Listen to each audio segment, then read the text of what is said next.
मन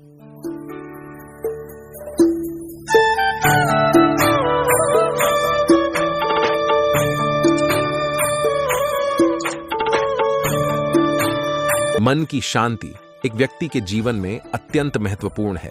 यह हमारे शारीरिक, मानसिक और आत्मिक स्वास्थ्य के लिए आवश्यक है।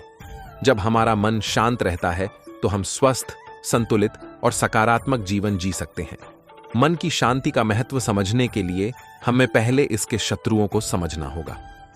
मन की अशांति के कई कारण होते हैं, जैसे कि स्ट्रेस, भय, चिंता, निराशा और क्रोध। इन शत्रुओं से लड़ने के लिए हमें मन को स्थिर और शांत करने के तरीकों का आधारित जीना सीखना होगा। प्रारंभ में हमें स्वयं को संयमित करना सीखना चाहिए। योग, ध्यान और प्राणायाम जैसे ध्यान की तकनीकें हमें मन को शांत करने में मदद करती हैं।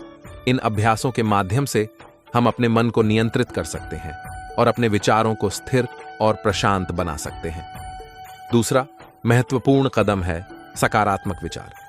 हमें अपने दिमाग को उत्साही, आत्मविश्वासी और सकारात्मक विचारों से भरना चाहिए। नकारात्मकता और आत्मनिराशा की भावना हमारे मन को अशांत करती है और हमें अपने लक्ष्यों तक पहुंचने से रोकती है। साथ ही हमें संबंधों को महत्व देना चाहिए। परिवार और मित्रों के साथ समय बिताना, उनसे बातचीत करना और उनका साथ लेना हमें मन की शांति में मदद करता है। आखिर में हमें अपने जीवन को सरलता से जीना चाहिए। हमें अपने अनुभवों को स्वीकार करना और उनसे सीखना चाहिए, बिना चिंता और परेशानी के। एक सरल और साधारण जीवन जीकर हम अपने मन की शांति को बनाए रख सकते हैं। इस तरह से मन की शांति को बनाए रखना हमारे जीवन का महत्वपूर्ण हिस्सा है। यह हमें स्वस्थ, सकारात्मक और संतुलित जीवन जीने में मदद करता है।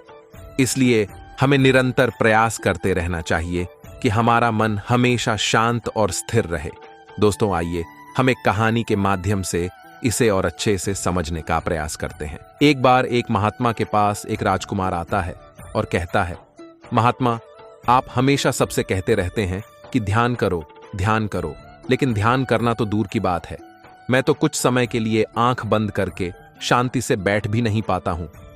मेरा मन इतना अशांत है कि हर समय भटकता रहता है। मैं जब भी ध्यान करने बैठता हूं तो मेरे अंदर विचारों के तूफान उड़ने लगते हैं। लोगों के बारे में, अपने साथ बीती घटनाओं के बारे में, अपने भविष्य के बारे में, और ऐसे ही ना जाने कितने सारे अजीबोगरीब विचार मेरे मन में लगातार उठने लगते हैं। मैं इन्हें रोकने की बहुत कोशिश करता हूं, लेकिन जब रोक नहीं पाता तो बेचैन होकर ध्यान से उठ जाता हूं। गुरुदेव, आप मेरी इस समस्या का कोई समाधान बताएं। महात्मा ने कहा, मैं क्या समाधान बता सकता हूं? सोचो, तुम्हारा ही मन है, लेकिन यह तुम्हें कुछ देर तक की बैठने भी नहीं देता है। कितना आजाद कर रखा है तुमने इसे। राजकुमार ने कहा, गुरुदेव, मैंने बहुत सोचा, लेकिन मुझे अपनी समस्या का कोई समाधान समझ नहीं आया। इसीलिए मैं आपकी शरण में आया हूं। अब आप ही कोई रास्ता दिखाएं। गुरु ने कुछ देर तक राजकुमार के चेहरे की तरफ बड़ी ध्यान से देखा और फिर कहा, ठीक है, तुम यह 4 आदतें छोड़ दो और फिर तुम्हारा मन लगने लगेगा। राजकुमार पूरे ध्यान लगाकर गुरु की बातें सुनने लगा। गुरु ने कहा, पहली आदत, दूसरों के मन को पढ़ना छोड़ दो। तुम और तुम्हारे जैसे ज्यादातर लोग यही गलती कर रहे हैं कि वह दूसरों की मन की बातों को पढ़ने का प्रयास कर रही है कि अच्छा, सामने वाला मेरे बारे में ऐसा सोच रहा है। और यही एक आदत तुम्हें सबसे ज्यादा आसान और परेशान रख रही है। और ज्यादातर मौकों पर लोग दूसरों की मन की बातों को गलत और नकारात्मक तरीके से ही पढ़ते हैं। जैसे कि लोग अक्सर यही सोचते हैं कि दूसरे लोग उनकी तरक्की से जलते हैं, उसे नीचा दिखाना चाहते हैं, उसे पसंद नहीं करते हैं, उसकी मदद नहीं करना चाहते, और ऐसे ही ना जाने कितने सारे नकारात्मक बातें ये लोग दूसरों के प्रति अपने अंदर बैठा लेते हैं। फिर उनके बारे में ही सोचते रहते हैं, उनसे बदला लेने के तरीके सोचते रहते हैं, उन्हें नीचा दिखाने के मौके ढूंढते रहते हैं, और दूसरों के प्रति यही नकारात्मक सोच इन्हें दुखी करती है। और फिर यह लोग अशांत महसूस करते हैं। इसलिए दूसरे लोग क्या, सबका अनुमान लगाना बंद करो। दूसरे लोगों के विचारों को पढ़ने की कोशिश करना बंद करो। अगर पढ़ना ही है तो खुद के विचारों को पढ़ाना शुरू करो कि तुम्हारे अंदर क्या चल रहा है। कहीं तुम नकारात्मक सोच, शिकायत या बुराई करने जैसी आदतों के शिकार तो नहीं हो रहे हो। गुरु ने कहा, दूसरी आदत, यह सोचना कि असफल हो गया तो लोग हंसेंगे। हंसने दो लोगों को। असफलता पर हंसना तो लोगों का धर्म है, क्योंकि अगर तुम सफल हो जाते तो यही तो वह लोग हैं जो तुम्हारी तारीफ करते हैं, तुम्हें सम्मान देते हैं, तुम पर गर्व करते हैं। अगर तुम अपनी सफल होने पर दूसरों से तारीफ की उम्मीद करते हो तो अपनी असफलता पर उनके हंसने से तुम्हें दुखी नहीं होना चाहिए। और समस्या ही यही है कि हम इंसान असफलता को बुरा मानते हैं, जबकि असफल होना सफल होने से भी ज्यादा जरूरी है, क्योंकि बिना असफल हुए मेरी सफलता इंसान के अंदर घमंड और दूसरों को खुद से छोटा समझने की भावना पैदा करती है, जबकि असफलता हमें विनम्र रहना, धैर्य रखना और लगातार प्रयास करना सिखाती है। इसीलिए असफलता को बुरा मत समझो। और अगर तुम्हारे काम में असफल होने की संभावना नहीं है तो इसका अर्थ है कि तुमने अपना लक्ष्य अपनी क्षमताओं से छोटा बनाया है। और अगर लोग तुम पर हंस नहीं रहे, तुम्हें ताने नहीं मार रहे, तुम्हारी बुराई नहीं कर रहे, तो तुम अंदर से मरे हुए हो, तुम अपनी मानसिक सीमाओं से बाहर जाकर कुछ नया करने का प्रयास नहीं कर रहे हो, क्योंकि असफल भी वही होता है जो कुछ नया करने का प्रयास करता है। और एक बात हमेशा याद रखना, अगर तुम्हारे अंदर असफल होने का साहस नहीं है तो तुम कभी भी वह बड़ा लक्ष्य हासिल नहीं कर सकते जो तुम करना चाहते हो।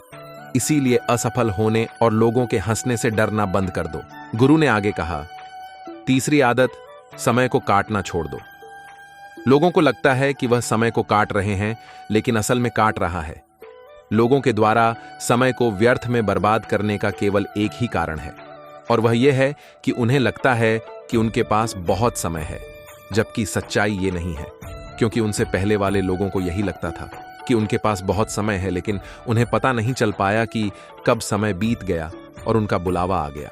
और जब तक उन्हें अपनी गलती का एहसास हुआ तब तक समय उनके हाथ से निकल चुका था। बस पश्चाताप रह गया था कि सारा जीवन व्यर्थ के कामों में बर्बाद कर दिया। और फिर वह चली गई इस दुनिया से, बिना खुद को जाने, बिना इस जीवन की सच्चाई को समझे। इसीलिए जब तक यह जीवन है, इसे सार्थक कामों में लगाओ, खुद को जानने में, दूसरों की मदद करने में, मानवता की कल्याण में। और दूसरी बात, समय को बर्बाद करने से आज तक किसी को खुशी नहीं मिली है। हालांकि समय काटने से तुम्हें क्षणिक खुशी तो महसूस हो सकती है, लेकिन जब तुम्हें होश आता है और तुम देखते हो कि कितना सारा समय बर्बाद किया जा चुका है, तब तुम्हें खुद पर क्रोध आता है और तुम पश्चाताप और आत्मज्ञानी के भाव से भर जाते हो। और फिर यही आत्मज्ञानी और पश्चाताप का भाव तुम्हारे अंदर तनाव पैदा करता है और तुम अशांत हो जाते हो और लगातार अपनी उस गलती के बारे में सोचते रहते हो। फिर तुम्हारा किसी भी काम में मन नहीं लगता और तुम उदास रहने लगते हो, और यह चक्र लगातार चलता रहता है, जिसकी शुरुआत हुई थी समय को काटने से। इसीलिए समय को काटना बंद करो और वह करना शुरू करो जो जरूरी है। गुरु ने कहा, चौथी आदत, यह सोचना छोड़ दो कि मुझसे बड़े बड़े लोग नहीं कर पाए तो मैं कैसे कर पाऊंगा। असल में दूसरों से खुद की किसी भी चीज में तुलना करना ही करते हैं। सबकी परिस्थितियों अलग है, सबकी सोच अलग है, और क्या हुआ अगर दूसरे नहीं कर पाए तो हो सकता है कि तुम ही कर जाओ, क्योंकि अक्सर वही लोग इतिहास रचते हैं जिनसे ज्यादा उम्मीद नहीं होती। और फिर हो सकता है कि जिसे तुम बड़ा समझ रहे थे, जिसके लिए तुम सोच रहे थे कि उसने बहुत मेहनत की है, बहुत प्रयास किया है, उसने कभी उतना प्रयास किया ही ना हो, केवल मेहनत करने का दिखावा किया हो।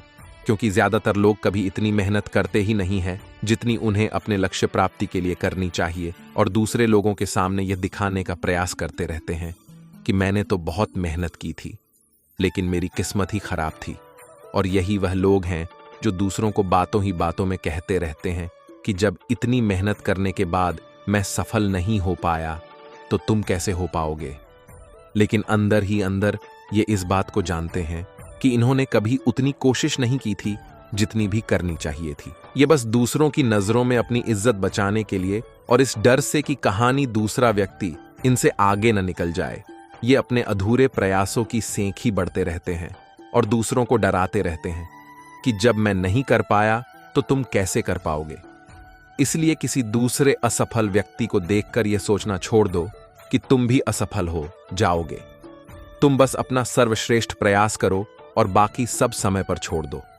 गुरु ने आगे कहा, अगर तुमने यह 4 आदतें छोड़ दी तो तुम्हारा मन एकदम शांत हो जाएगा और फिर तुम जहां चाहो वहां अपना मन लगा सकते हो। इतना कहकर महात्मा मौन हो गए और राजकुमार को भी अब समझ आ चुका था कि उसे क्या करना है। उसने मन ही मन उन चारों आदतों को छोड़ने का निश्चय किया और महात्मा का धन्यवाद कर वहां से चला गया। दोस्तों, आज की वीडियो यहीं पर समाप्त होती है। मैं आशा करता हूं कि आपने इस वीडियो से बहुत कुछ सीखा होगा। मिलते हैं एक नई वीडियो के माध्यम से। तब तक के लिए अपना ख्याल रखिएगा। वीडियो अच्छी लगे तो चैनल को सब्सक्राइब जरूर कीजिएगा और कमेंट में जय श्री राधे कृष्ण जरूर लिखिएगा। बहुत बहुत धन्यवाद। जय श्री कृष्ण।